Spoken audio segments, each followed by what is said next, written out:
So good morning, thank you for inviting me here. So I will present my results on the development of a HIPIMS technology coating for superconducting cavities, 1.3 gigahertz. So when I did this presentation, I thought about doing a small introduction about magnetron sputtering and HIPIMS. Of course, you don't need it, so I will just move very fast over it. I will just show a couple of one slide actually, just to justify HIPIMS and why we are doing this, and then I will show you the results on plasma analysis and thin films analysis, and then I will move forward with our cavity results compared with the dcMS coatings. So, well, I'm just showing this picture of the, of course, well-known Thornton developed zone structure, which is revised by Andrew and others. So this should explain why we are so interested in HIPIMS technology, because of course the morphology of the film, we well know, depends on the T-star, which is, as we seen yesterday, is the ratio between the depositing temperature and the melting temperature, and this is what we are interested the most. So controlling the energy of the deposition, and this is quite achievable just with, it's achievable in a better way with HIPIMS, because HIPIMS create higher concentration of ions rather than the dcMS, and we will see those results in the plasma analysis that I will show you later. So the idea behind HIPIMS is that we control more precisely how the thin film grows, and so in this way to control the performance of the thin films. So I will start with some OES data that I showed already sometimes, but they are quite interesting. So this way we wanted to correlate the plasma parameters with the ionization degree. On the x-axis we have the pulse duration, on the y-axis we have the peak current.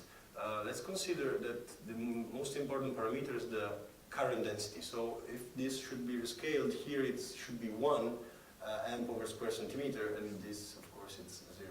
So what we can see from this graph is that if we want to have ionization degree, what it really matters, the first parameter we have to control is the current density. It's quite interesting to see that if we fix a certain amount of peak current, so current density, moving on with the pulse duration, we lose in ionization degrees. And this can be explained by the fact that with longer pulse we are sputtering more, so we are creating more neutral, the amount of neutral elements or atoms will increase, so the ratio will be exactly smaller, let's say.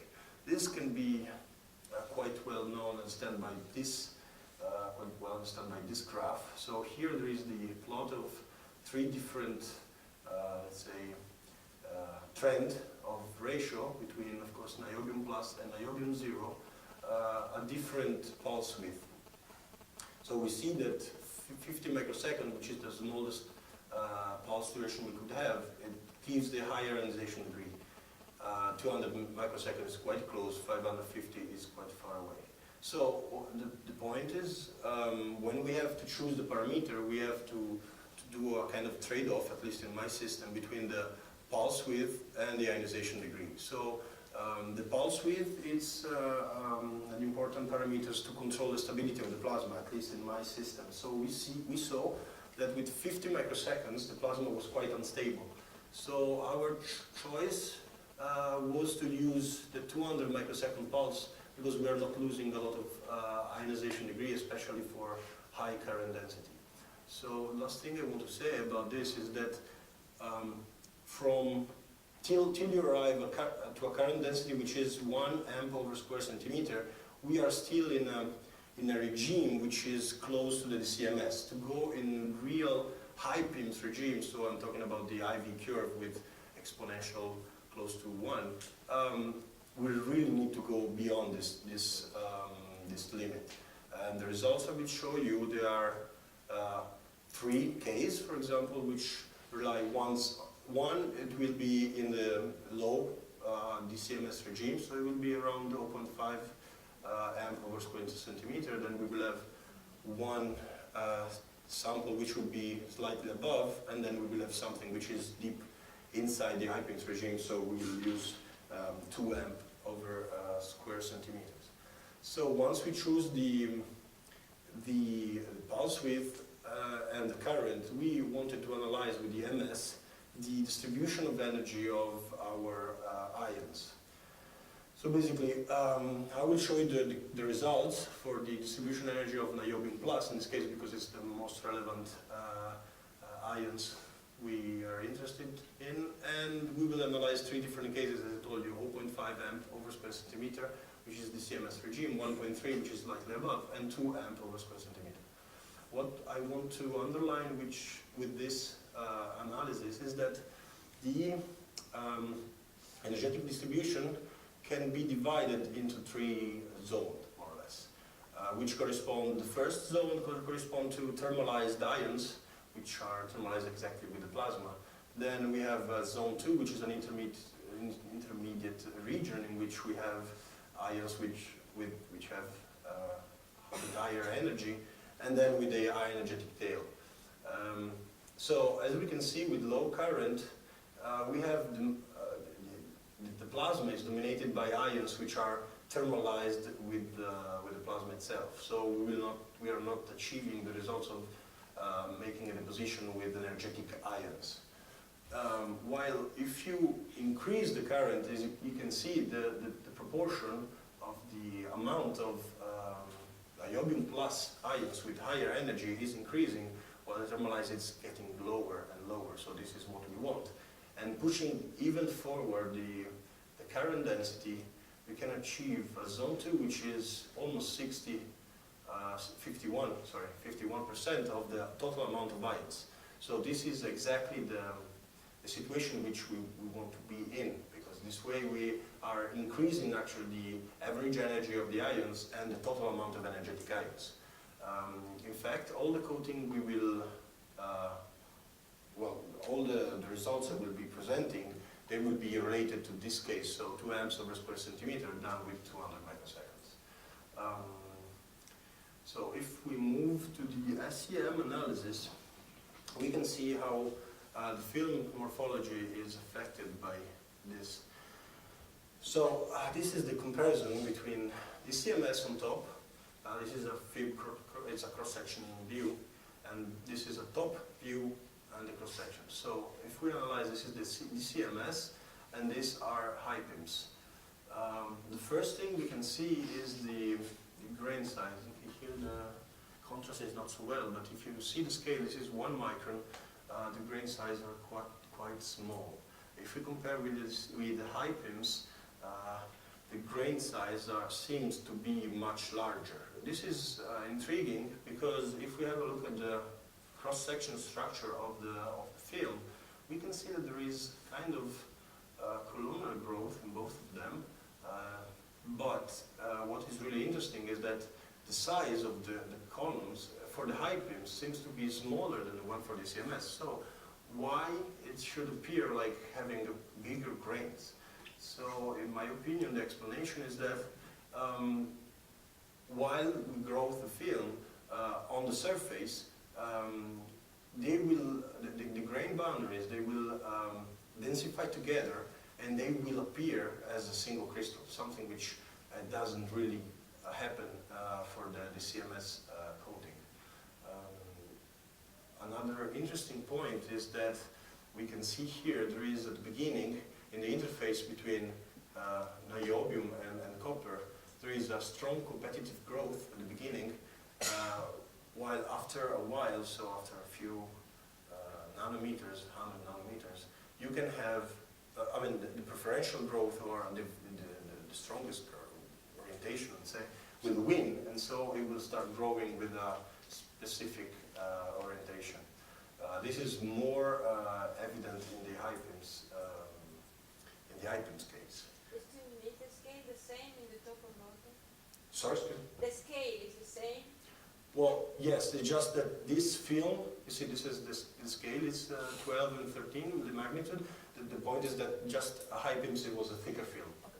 It was just thicker, like three times this one. But, yeah. So what I want to underline in this case is that, yeah, as we said, both of them they start with competitive growth. It seems that there is no epitaxial growth, but after a bit there is a growth competition, and the victorious one will start growing much faster than all the others ones. And again, if we have to analyze the top surface and correlate it with the structure of the columns or of the growing film, in the dcMS, the grains, they do not densify, but while in HIPIMS, yes, and this can be due to the extra-surface mobility of metal ions.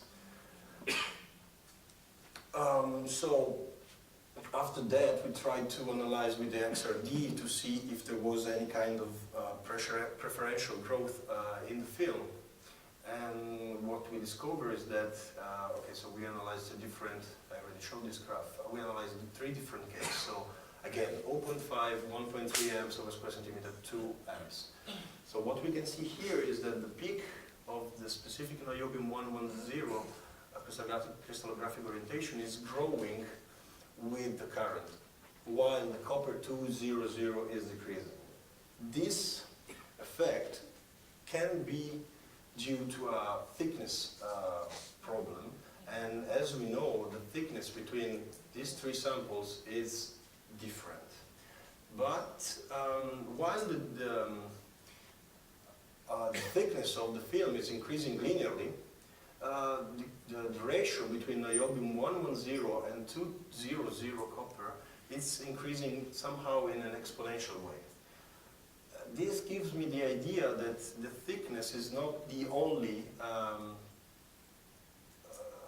the only cause for this increase of the niobium 110 peak. And if this is correct, at least this would be intriguing, because if we correlate this kind of behavior of the, let's say, intensity of the niobium 110 peak with the measurement we did of the RRR, the triple R, so we can see that they are quite in agreement with the behavior.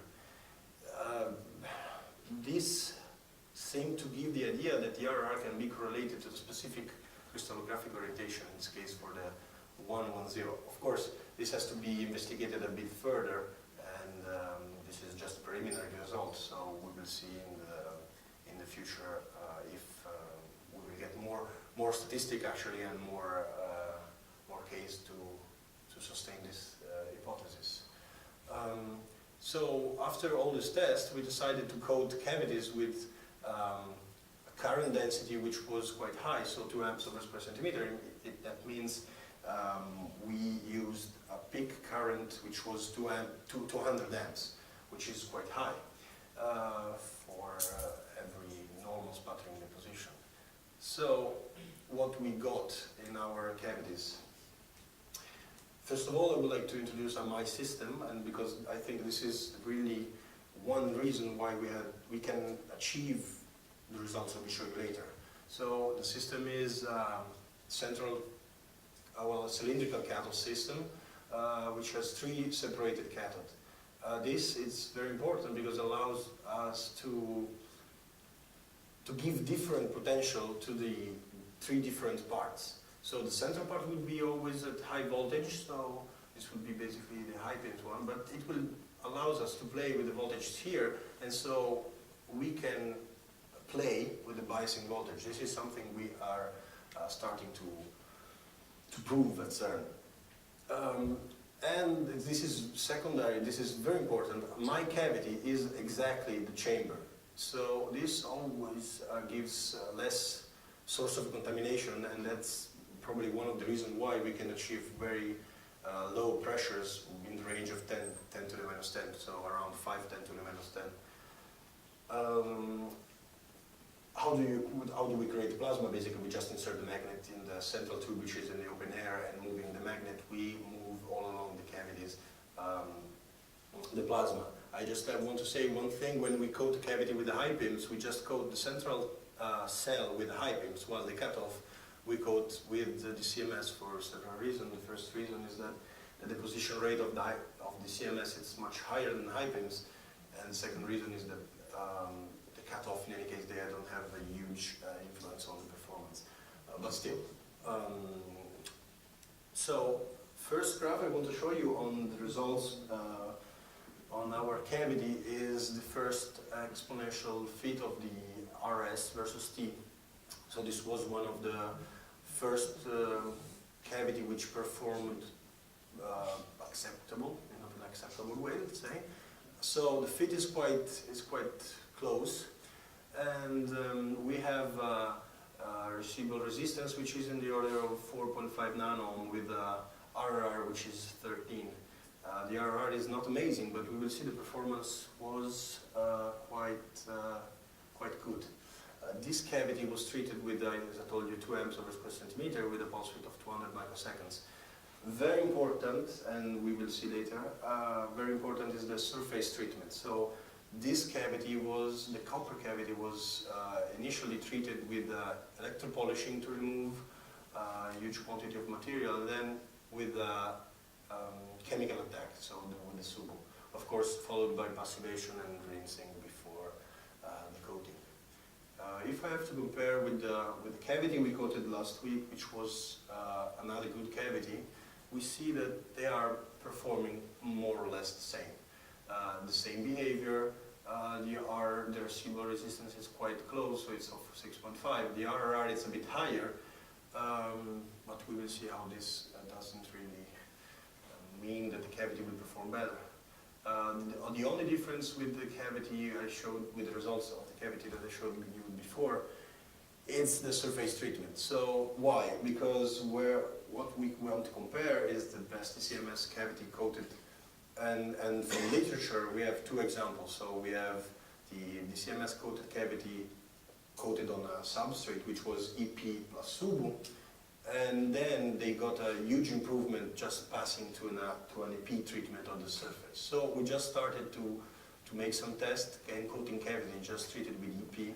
Of course, the setup is not still well defined because it was studied and designed for the 1.5 gigahertz cavities, and while now we are working with the 1.3. So we still need some, to fix some small problem and to get better results from the EP. But this was the first test. So what I want to show you now is an interesting analysis made by Tobias, which shows the RS versus the accelerating field measured at different temperatures. So above and below the lambda point. So the red one is above, and the full red is above the lambda point, while the red triangles represent the curve which is slightly below the lambda point.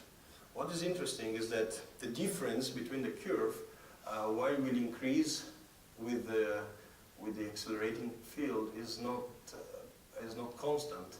And if we go to 15, there is an increase of 15 nanohm between the 2 curves, which means that the difference, it means that the curve is not mainly dominated by the temperature effect of the lambda point, but there should be some kind of other effect ruling this behavior. In fact, the influence of this measurement, depending on the temperature, is just about 7% of the total amount of the slope. So now we are here to show you the result of the latest cavity compared with the dcMS one. So here we are. So in red we see the best CMS coated cavity, and it was coated on a just EP treated substrate. And if we want to compare this result, we have to look at the dark blue. Dark blue and light blue, so all the blue curves, they represent HIPIMS-coated cavity. So the difference between light blue and dark blue is just the treatment of the substrate. So EP plus SUBU, the light blue, and just EP on the blue. The green one is the dcMS-coated cavity on EP plus SUBU. So as we can see, HIPIMS, in any case, for low fields, so let's say for field lower than 10 megavolt meter seem to perform better than the CMS because it has a higher Q0 value. What we couldn't achieve, and we were hoping to achieve, but we couldn't, is that they have basically the same slope. In fact, the curve, both of them, they converge at the same value of the slope. So what we can say is that HIPIMS by now, at least for the tests we did, and we have to keep in mind that all the tests we did, they were performed without any biasing voltage. So the cavity was always kept grounded. It means that the ions, as we saw before, that have an average energy of 5 electron volts, they were just seeing the cavities grounded. So it means in this case that HIPIMS couldn't really work to cure the Q disease. And another thing that is quite evident from here is that the switch from EP plus SUBU treatment to EP for the CMS improved quite abruptly the performance of the cavity, while for HIPIMS didn't seem to have any effect. In fact, the blue and light blue curves, they are quite consistent one with the other. As I told you, I still have some doubt on the EP treatment because it was the first EP treatment, fully EP treatment on the 1.3 cavities. So we still have to dig into this mechanism. But still, HIPIMS seems to give good ideas and good feeling for the future. And so it seems that with HIPIMS we can overcome some problem with the CMS. And we definitely need to push our research for sure in the substrate preparation, which is the most important parameter, and then with some new ideas, for example, the biasing voltage, the external treatment of the cavities, as we've seen in this workshop by now, and or oxide layers inside. This is everything. These are kind of some of the idea we got from this workshop. So basically, this is all. So I thank you for your attention.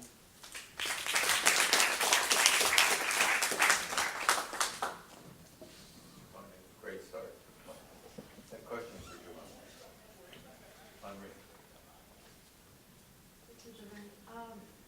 The last curve that you showed, the best one, that was a dcMS, is that the recent cavity or is that one that... No, it was That's the ones that have been published yeah. before, so the ones done with krypton. Yeah. Right. And the HIPIMS are doing it with krypton as well? Yeah. Also, all the analysis we showed with the plasma, they were given with using as working gas krypton. We did also analysis with argon, and we saw some kind of a discrepancy in the energy distribution. So, for example, I don't have the data here, but the curve with the argon showed higher average energy for niobium plus ions at high current, which is quite interesting. I was not expecting something like that. Something we have to explore more in detail. I have another question. Maybe I misunderstood you, but you said that the EP for SUBU, you were doing the bulk of the chemistry with EP and then SUBU. Yeah. And I don't understand that. SUBU will work faster. It uses your rougher surface and typically finished by EP. Well, actually, EP is faster than for removing the material. That's why we were using EP. Because it's cheaper than SUBU and it seems to be faster.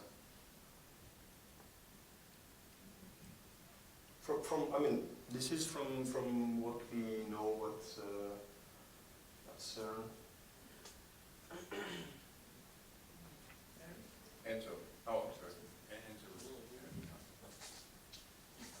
The red dot, if you go with the red dot, it was the cavity done several years ago. There is a basic difference in the treatment of substrate, because these are span cavities.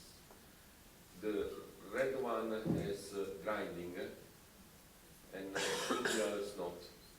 And in my opinion, this is a basic difference, because since spinning is done with lubricant, the lubricant for on the skin of the internal surface is present.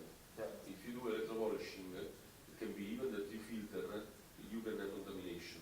While if you will have a basic grounding, you reset the cavity and then you do.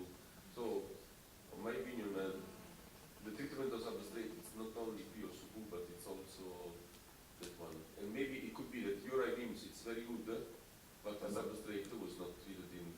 actually what I can tell you is that at the beginning when we started, I mean, for sure, this is a proof that our HIPIMS fill, it works. It's not a problem of fill, the performance of the cavity. In fact, with the same film, the cavity treated with just SUBU was two order of magnitude lower the performance. About the grinding of the red one, actually in literature it was not written. So all the information. I did the cavities. Okay, so now I know. At the beginning I didn't have this information.